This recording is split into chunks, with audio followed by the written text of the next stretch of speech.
再来看花莲玉里分局德产派出所的所长，伫拜五的时，因兜食酒食了，佮驶车要去加油，结果伫路里就甲另外一台汽车相撞，2位驾驶拢着伤送病院。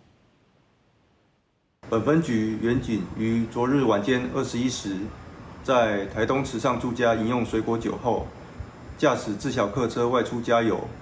行经文田路某路口，与另一部自小客车发生碰撞，造成双方驾驶身体擦挫伤。本分局强调无往勿重，绝不宽待，予以记大过处分，调非主管职务，并调离现地，更从严追究相关考监责任。56岁派出所所长食酒驶车出车祸，造成对方的驾驶胸腔甲颔仔骨拢有刺伤。所长家己嘛敢若有脑震荡。警方到场做酒测，这个所长的酒测值是每公升0.41毫克。玉里分局表示会严格来追究，嘛会甲这个所长记大过，甲调职处分。